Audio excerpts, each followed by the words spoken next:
Hello everyone welcome back to my channel. आज है महासप्तमी जेहेतु आज सोमवार और मैं गई आसो महाभैरव मंदिर भाविलो आपनालोकको एटा भिडिओ बनाई देखाऊँ और एखन तो सकलोए चिनि पाइसे आहम जेनेरेल कलियाभोमोरा बरफुकনৰ नामे नामाकरण কৰা नतुन कलियाभोमोरा दलং। सो बोलो तेतियाह'ले आजिर भिडिओটো आरम्भ करूँ।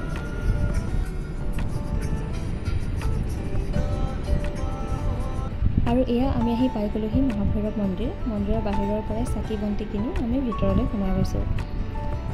और एया হৈছে ধূপ চাকি জ্বলোৱাৰ স্থান। মন্দিৰৰ বাহিৰতে এনেকৈ ধূপ চাকি জ্বলোৱাৰ কাৰণে ব্যৱস্থা কৰা হৈছে আৰু আমিও চাকি জ্বলাই এয়া মন্দিৰৰ ভিতৰলৈ সোমাই গ'লোঁ। মন্দিৰৰ মূল প্ৰৱেশদ্বাৰৰ দুয়োফালে হনুমানজী আৰু গণেশ বাবাৰ মূৰ্তি স্থাপন কৰা আপোনালোকে দেখিবলৈ পাব।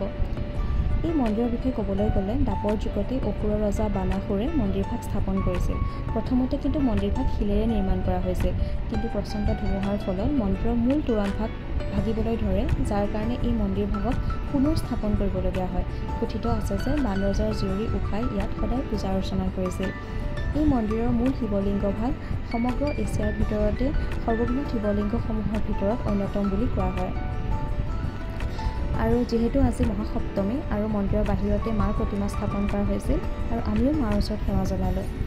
আচলতে এইবাৰ একেবাৰে পূজা লগা নাই। জুবিনদাৰ আকস্মিক মৃত্যুৱে আমাক সকলোকে কন্দুৱাই গৈছে। যদিও আমি দৈনন্দিন জীৱনযাত্ৰাত আগুৱাই যাবলৈ চেষ্টা কৰিছোঁ, মনবোৰ কিন্তু তেনেই সেমেকা। মাৰ ওচৰত এটাই প্ৰাৰ্থনা, যাতে জুবিনদাৰ লগত অন্যায় কৰাসকলে আমি সকলোৱে দেখাকৈ শাস্তি পাওঁ। হয়তো সমগ্ৰ অসমবাসী ৰাইজৰ এইবাৰ মাৰ ওচৰত এইটোৱে প্ৰাৰ্থনা, আমাৰ সকলোৱে মনৰ আশা পূৰ্ণ হওক, সেইটোৱে বিচাৰোঁ। আৰু এয়া হৈছে মন্দিৰৰ বাহিৰৰ পৰিৱেশ।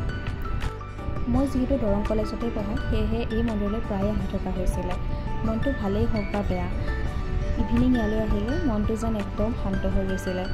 আপোনালোকেও কিন্তু তেজপুৰ আহিলে মহাভৈৰৱ মন্দিৰলৈ এবাৰ আহিব, খুব ভাল লাগে আহি। মই কোৱা কথাখিনি আপোনালোকে ইয়াত নিশ্চয়কৈ অনুভৱ কৰিব পাৰিব। আৰু আজি আমি মন্দিৰলৈ অহা কিছুমান ফটো মই ইয়াতে এড কৰি দিছোঁ। আজিৰ ব্লগটো ইমানেই আছিলে। নেক্সট ভিডিঅ'ত পুনৰ লগ পাম। চ' বাই।